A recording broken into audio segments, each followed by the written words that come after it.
দেয় বাজারও টানা যাই যায় আনা পয়সা করি উঠাই আর মানুষজন সব দেয় যে বাবাজিরা আপনারা দিতে আসেন, এতে আমার খুবই খুবই সুবিধা হয়েছে বা ভালো করে বা এই ছাগলগুলো বেঁধে খাটিছে আমার জন্য এই ছাগলগুলো বেঁধে খাটিতে করে দিয়েছে বা এনাকে মাসে মাসে এনাকে ঝুড়ি ঝাড়ু দিতেই আছে।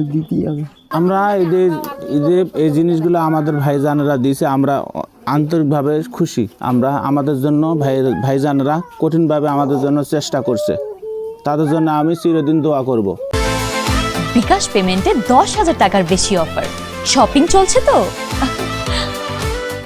স্যার আমাদের মাহবুব স্যার আমাদের হলো অনেক কিছু দিয়ে গেছে, বলছে যে আরও কিছু দিবে। ফের আমি কাপড় কয়েকদিন আগে কান্না করছিলাম, সে আঙ্কেল আমাদের কাপড় দিয়ে গেছে, আমার আব্বু আমার দাদা আর দাদির সবারই কাপড় দিয়ে গেছে, সেই জন্য আমরা অনেক খুশি। হ্যাঁ, এরা এই পরিবারটা কিন্তু আসলে অসহায়। এরা 3 জনেই প্রতিবন্ধী। ছোট নাতিনিটা কি করে বলেন, সেই স্কুলে পড়ে, অসহায়। একদিন যদি ওদের সাথে বের হয়ে যায় তাহলে ওরা টাকা তুলে এনে খেতে পায়, যদি না যায় তাহলে ওরা খেতে পায় না। এখন পাড়া প্রতিবেশীরা সবাই গরিব, এখানে কে দিবে বলেন? আমরা হয়তো একটু দিলাম, তাদেরকে ওদের সংসার চলবে। এই কারণে আপনারা একটু সহযোগিতা করলে ওদের ভালো হবে। আপনারাই দেখেন, দেশবাসীকে আরও জানান, তারা যেন সহযোগিতা পায়, তাদের যেন ভালো হয়। কারণ টাকা অভাবে ওরা চিকিৎসাও করতে পারে না। এই যে চাষা অনেক দিন ধরে ঢুকতেছে, চাষি তো আসেই পড়ে, একবার রাজশাহী নিয়ে আর নিয়ে যেতে পারেনি, এখন এদের চাষারও চিকিৎসা করাতে পারে না, তারা কিভাবে চলবে?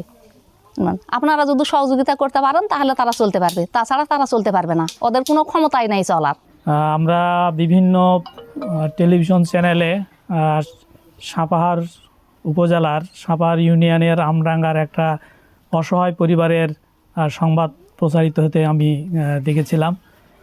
এই পরিবারের যিনি মুরব্বী, উনি প্রতিবন্ধী, ওনার ছেলে প্রতিবন্ধী, ওনার স্ত্রী প্রতিবন্ধী এবং তার একমাত্র নাতনি খাতিজা, সেই এই পরিবারের হাল ধরেছে, সেই পরিবারকে পরিচালনা করে।